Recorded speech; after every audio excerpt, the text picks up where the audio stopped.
អូនណូមានប្តីហើយអូនណូគឺស្រឡាញ់ប្តីខ្លាំងណាស់តែអូនណូចង់បានកូនស្រីហើយចំពោះប្តីចង់បានកូនប្រុសចំពោះអូនណូវិញអូនណូមិនសូវជាពូកែខាងលើក្រែទេ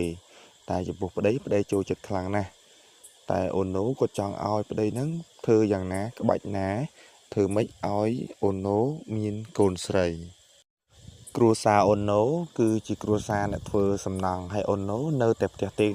នៅមើលថែផ្ទះបោសសម្អាតផ្ទះហើយនឹងតែងខ្លួនយ៉ាងស្អាតឡើងខ្វងចាំប្តីដែលមកពីធ្វើសំណង់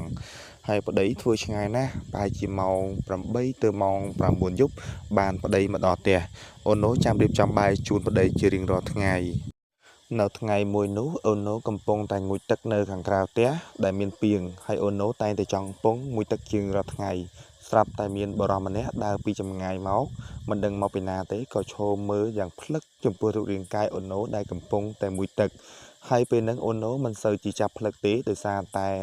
រង្វង់នៃការដើរហ្នឹងគឺមានមនុស្សជាច្រើនដើរដែរប៉ុន្តែថ្ងៃហ្នឹងគឺអូនណូក៏ប្លែកដែរហេតុអ្វីបានជាម្នាក់ហ្នឹងគឺមកឈរមើលយ៉ាងភ្លឹកជាមួយអូនណូពីចម្ងាយប៉ុន្តែការមើលរបស់បរិសម្នាក់ហ្នឹងគឺមិនមែនបើកចង្ហរទេគឺមួយលួចមើលអូនណូហ្នឹងគឺមួយចំណិតនៃដើមឈើគឺឃើញតែភ្នែកហើយនឹងរូបរាងកាយមួយចំហៀងតែប៉ុណ្ណោះប៉ុន្តែអូនណូអត់ចាប់អារម្មណ៍ទេវាហាក់ដូចជាអូនណូកំពុងតែបង្ហាញរាងកាយយ៉ាងស្រឡូនទៅឲ្យបរិសុទ្ធនឹងមើលដែរក្នុងពេលហ្នឹងគឺអូនណូគាត់មានអារម្មណ៍ថាខ្លួនឯងហាក់ដូចជាក្តៅខ្លួនដោយសារតែពេលដែលខ្លួនឯងមួយទឹកពីមុនមិនសូវមានអ្នកមើលតែពេលនេះហាក់ដូចជាមានបរិសុទ្ធអ្នកមើលហើយបរិសុទ្ធអ្នកហ្នឹងមើលហាក់ដូចជាភ្នែកហ្នឹងផ្ចង់មករូបរាងកាយរបស់អូនណូទាំងស្រុងតែអូនណូមិនសូវជាខ្វល់ខ្វាយទេគាត់ទៅបង្ហាញនៅអាកប្បកិរិយាសិស៊ីយ៉ាងខ្វល់ទៅឲ្យបរិសុទ្ធអ្នកមើលតែប៉ុណ្ណោះពេលដែលអញអូនណូមួយទឹកហើយហ្នឹងក៏បានវិលទៅផ្ទះវិញហើយក្នុងពេលហ្នឹងបរិសុទ្ធហ្នឹងក៏បានបាត់ខ្លួនទៅវិញហើយអូនណូក៏បានគិតថាតើបរិសុទ្ធហ្នឹងមានចេតនាអីតែអូនណូអត់ខ្វល់ទេដោយសារតែអូនណូដឹងខ្លួនឯងថាខ្លួនឯងគឺជានារីដ៏ស្រស់ស្អាតហើយប្តីក៏ធ្វើការឆ្ងាយប្រហែលជាម៉ោង9យប់គឺប្តីបានមកវិញហើយអូនណូក៏បានរៀបចំបាយទឹកជូនប្តីដូចធម្មតាក្រោយពីគូស្វាមីភរិយាបានញ៉ាំបាយញ៉ាំអីរួចក៏ឡើងទៅសំដំណេកអ្នកទាំងពីរក៏បានរួមមេត្រីភាពគ្នាដូចជាធម្មតាប្តីប្រពន្ធទូទៅតែក្នុងពេលហ្នឹងគឺពេលដែលរួមហើយគឺអូនណូហាក់ដូចជានឹករលឹកទៅលើភ្នោះបរិសម្នាក់ដែលកំពុងតែលួចមើលនាងពេលមួយទឹកពីថ្ងៃអញ្ចឹងពេលដែលរួមមេត្រីគ្នាហ្នឹងគឺអូនណូនឹកឃើញភ្នែកបរិសម្នាក់ដែលកំពុងតែលួចមើលនាងពេលដែលនាងមួយទឹកហើយក្នុងពេលហ្នឹងគឺអារម្មណ៍នាងហាក់ដូចជាពុះកញ្ជ្រោលខ្លាំងហើយពេលហ្នឹងគឺនាងបានរុញប្តីនាងឲ្យបុកកាន់តែខ្លាំងទៅលើការរួមមេត្រីភាពហើយប្តីនាងក៏ប្លែកដែរដោយសារតែប្រពន្ធរដងហាក់ដូចជាភ្នឹងតែពេលនេះគឺប្រពន្ធហាក់ដូចជាប្រើកម្លាំងខុសពីធម្មតាហើយពេលហ្នឹងប្តីក៏អត់សូវខ្វល់ដែរព្រោះសារហាក់ដូចជាប្រពន្ធពេញចិត្តនៅក្បាច់របស់ខ្លួនតែមិនអីទេគឺប្តីបុកយក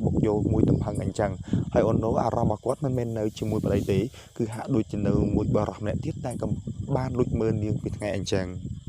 ដូចជាសពមួយដងអញ្ចឹងប្តីអូនណូក៏បានទៅធ្វើការវិញនៅម៉ោង6ព្រឹកហើយពេលនោះគឺអូនណូក៏បានសម្អាតផ្ទះជារៀងធម្មតាប៉ុន្តែអូនណូដឹងខ្លួនឯងច្បាស់ថាថ្ងៃនេះអូនណូមិនបានពាក់អីទេគឺអូនណូពាក់ឈុតអត់ដេកតែប៉ុណ្ណោះគឺអត់មានពាក់ខោក្នុងអត់មានពាក់អាវទំនាប់ទេគឺអូនណូពាក់ធម្មតាដើម្បីបោសហើយពេលដែលជារៀងរាល់ម៉ោងប្រហែលជា12ទៅម៉ោង1អូនណូតែទៅចង់ពងទៅមួយទឹកតែពេលហ្នឹងគឺគ្មានអ្នកមើលទេតែរហូតដល់ប្រហែលជាម៉ោង7យប់គឺអូនណូដឹងជាទៀងទាត់ថាប្រហែលជាមានអ្នកលួចមើលអញ្ចឹងអូនណូក៏បានចង់ពងជាធម្មតាទៅមួយទឹកកន្លែងដដែលហើយមិនខុសពីសពមួយដងទេប្រហែលជា15ទៅ20វិនាទីគឺអូនណូនឹងឃើញបរិសម្នាក់ទៀតឈរពីចម្ងាយដូចរាល់ដងក្នុងពេលនោះអូនណូហាក់ដូចជាមានអារម្មណ៍យ៉ាងខ្លាំងគឺខ្លួនហាក់ដូចជាហៀទឹកអារម្មណ៍សួចស្រាវហាក់ដូចជាមានបរិសម្នាក់កំពុងតែមកស្ទាបអង្អែលខ្លួនអញ្ចឹងគឺអូនណូបានប្រឡែងសម្ពុតខ្លួនឯងពីខ្លួនម្ដងពីនេះរហូតដល់ជ្រុះបាត់ហើយក្នុងពេលហ្នឹងអូនណូបានបកកន្ទុយភ្នែកទៅមើលបរិសម្នាក់ហ្នឹងទាំងបរិសម្នាក់ហ្នឹងមិនចាប់អារម្មណ៍គឺអូនណូបានបន្លែងឲ្យបង្ហាញនៅកាយវិការត្រេកត្រអាលចង់ឲ្យបរិសម្នាក់ហ្នឹងមកតាមថែឯចំណែកបរិសម្នាក់ហ្នឹងវិញឃើញអូនណូអញ្ចឹងហាក់ដូចជាស្រីវស្រាញខ្លាំងណាស់ក្នុងពេលហ្នឹងបរិសម្នាក់ហ្នឹងសឹងតែហក់ទៅកន្ទ្រប់អូនណូម្ដងម្កាលតែមិនហ៊ានទេសុកចិត្តមើលពីចម្ងាយអញ្ចឹងអ្នកទាំងពីរបានសះសងសេចក្តីស្នេហានឹងគ្នាហ្នឹងពីចម្ងាយប្រហែលជាអាចចូលចន្លោះពី5ម៉ែត្រទៅ10ម៉ែត្រប៉ុណ្ណោះហើយអូនណូបានបង្ហាញអារម្មណ៍ស្រីវស្រាយយ៉ាងខ្លាំងរហូតដល់ធ្ងោគួរសមដែរ đôi sau một đón ôn nấu các ban mùi tực đòn tiệt tại bên đấy cứ ôn nấu lên thôn chừng mồn ôn nấu bài chỉ mùi tực bài chỉ đập răm viên tiệp nó bảo răm nó có đa trộn tại một đòn mình bệnh gì chán hay không bên nó cứ bảo nó có ban xa tập thả bongเป็นจุดโอนhay không bên nó ôn nấu ở bên hà một cái cá tế không bên đã kỹ năngจุดđám cứ bảo răm nó bạn ốp ôn nấu từ hai ôn nấu có mình hiên tham ở xa sợi đáy để xaแต่มือถึง2 tháng cứ dụcบลบได้ให้มองภายจีบรำปีให้คงเป็นนั่นก็